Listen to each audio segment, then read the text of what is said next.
quoi, c'est avec un marteau, un petit biche. Parce que quoi, vous n'avez pas le droit de faire ça, monsieur. Vous êtes chez moi, vous êtes chez moi, vous n'avez pas le droit de faire ça. Vous êtes chez moi, vous n'avez pas le droit de faire ça. Reprendre mes affaires. Prenez vos affaires, elles sont là. Vas-y, dégage. Non, Dégage. non, vous êtes chez moi, monsieur, vous n'avez pas le droit de faire ça. Vous êtes déjà chez moi, je vous laisse faire ça. Faites attention, monsieur.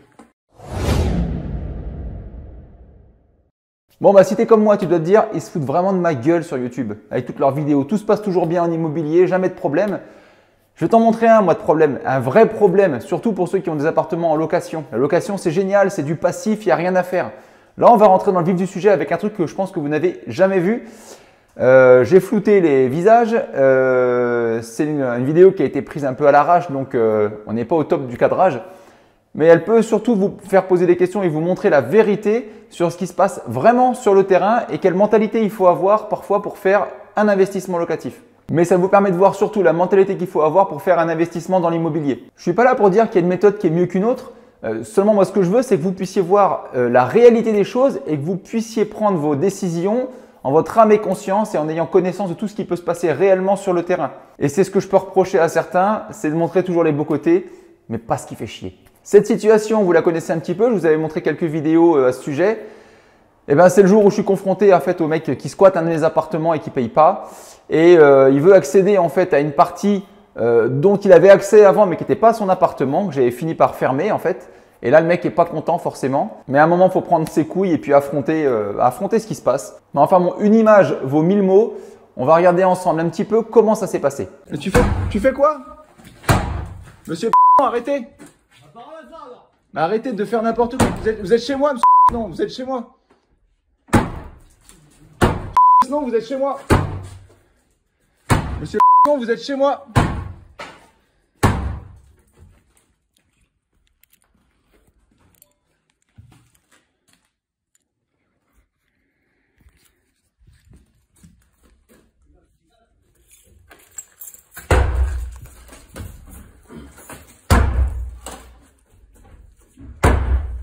Monsieur arrêtez. Enlève les vis maintenant.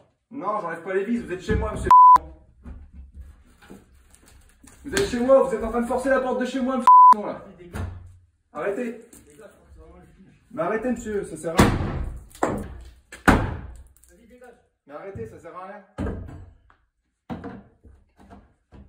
Arrêtez. Mais vous faites quoi? Mais arrêtez.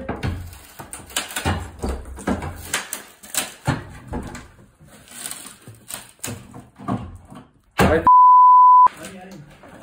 Vous allez tout casser. Arrêtez. Ça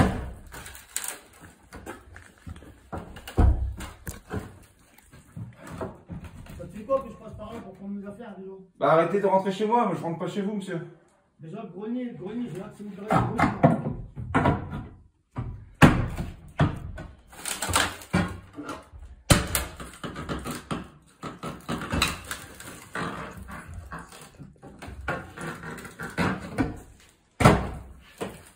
Arrêtez, ça sert à rien.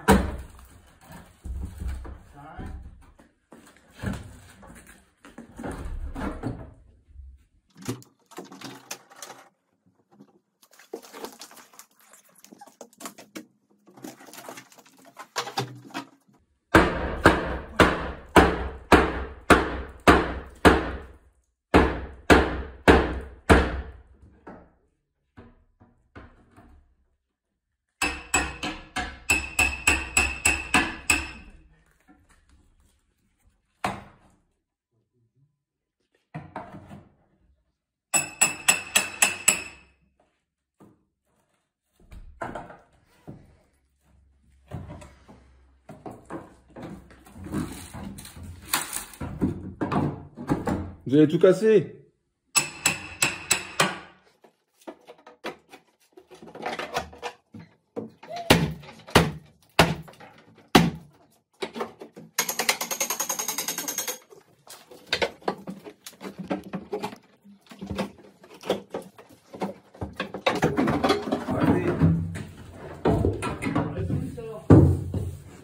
Arrêtez, monsieur.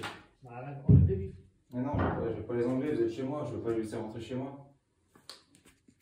Mais mes affaires sont là-haut, frère. Tu fais quoi là? Mais je veux bien vous laisser prendre vos affaires, je vous ai dit, il n'y a pas de problème. Venez, passez de l'autre côté. Je peux pas, j'ai mal au dos. Vous êtes cinglé ou quoi? Ben mal au dos, je vois pas le rapport, c'est la même route. Hein. Tu veux que je passe par où là? Ben, par la rue. Par en bas? Par la rue. Tu me prends pour un con ou quoi? Pourquoi vous me dites ça? Laisse-moi passer là. Ouvre la porte.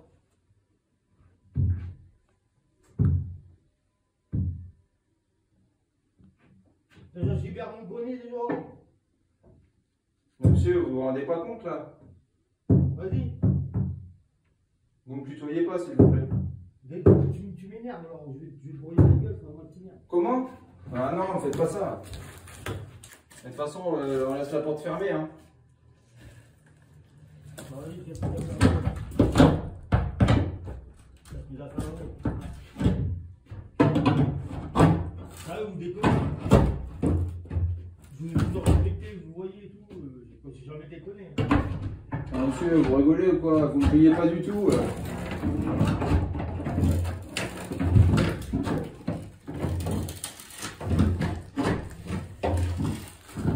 Je veux pas aller au foyer.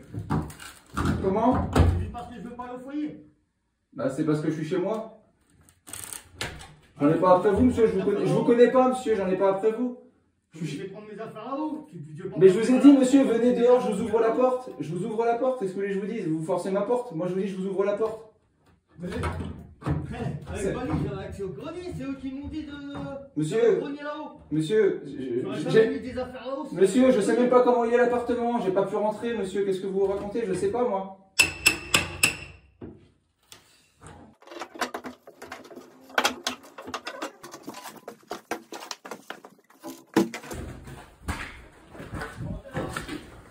Comment?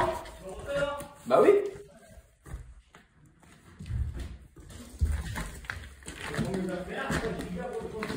Comment?